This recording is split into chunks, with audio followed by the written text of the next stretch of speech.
Morning students, we'll continue after Tyndall effect. I'll just revise. We've seen that very fine particles of in the atmospheres, they mainly scatter blue light, while the larger size particles they scatter the longer wavelengths and they scatter white light, which appears white in color. Just turn the page. Now we have 2 or 3 questions here based on this phenomenon of atmospheric refraction. Why the color of the sky is clear blue?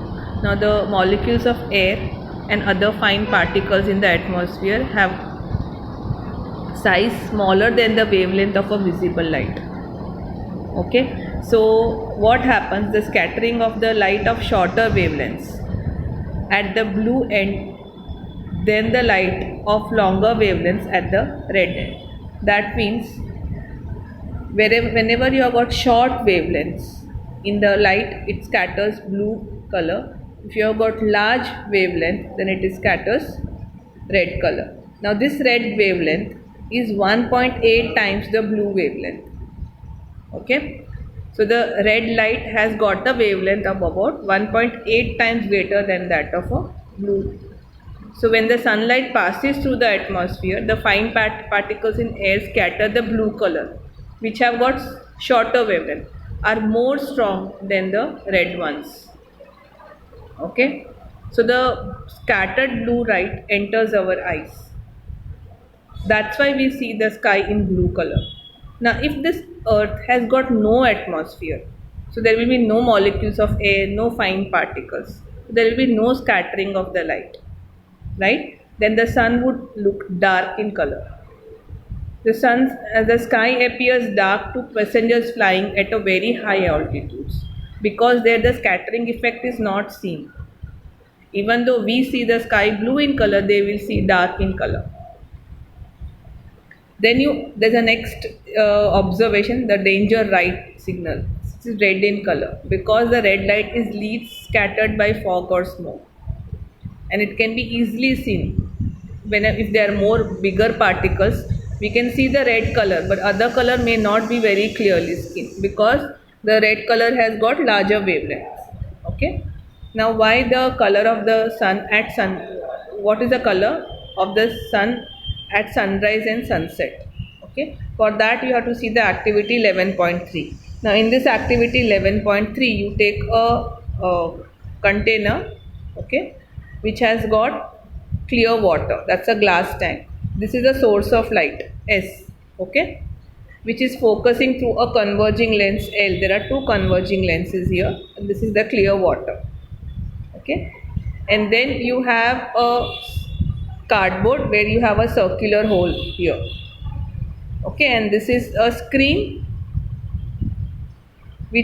on which you can get the image formed.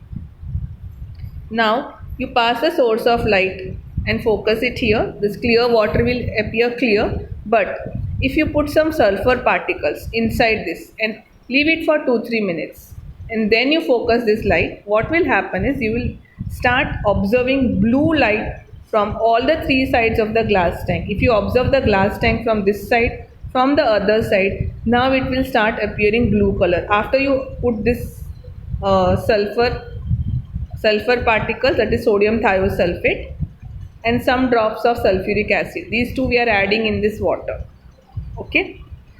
Now this is due to the scattering of short wavelengths by minute colloidal sulfur particles. Now after some time you observe the color of light from the 4th side of the glass, that is from this side. You will see that first orange red color and then bright crimson color is obtained on this screen. If you see from this side, straight, the 4th side, okay, you will see that on this screen you will have reddish to orange color obtained, okay, while if you see from the other 3 sides, you will see only blue color, okay. Now why this happens? The scattering of light that helps you to understand the bluish color of sky and the reddish appearance of sun at the sunrise or the sunset. Now light from the sun near the horizon passes through thicker layers of air and it has got large distance to cover. So this is our earth, suppose this is the horizon. Now sun has to travel from here to reach the earth. So this is a larger distance. And if you see at afternoon, the distance is very short because it is overhead. Okay, so the blue colored light gets scattered away and the sun appears reddish in color here. Now here, when it is afternoon, you don't see the sun that reddish. You see white colored sun because less scattering of blue light. Okay, so here the sun appears reddish in color while here it does not so. However, the light from the sun overhead would travel shorter distance. So overhead जब होता है sun तो distance is very short. So at the noon sun appearance white in color as only little blue and violet colors are scattered. Okay. So near the horizon most of the blue light and the shorter wavelengths are scattered away. Therefore the light that reaches our eyes are only of longer wavelength. The shorter ones are scattered away. This gives the reddish appearance to the sun whenever it is towards the horizon, that is towards sunset, sunrise and sunset, both. Sun will be here or here. So the distance is more. Okay. So the blue light gets scattered away, so it appears reddish in color during the sunset and sunrise. Okay.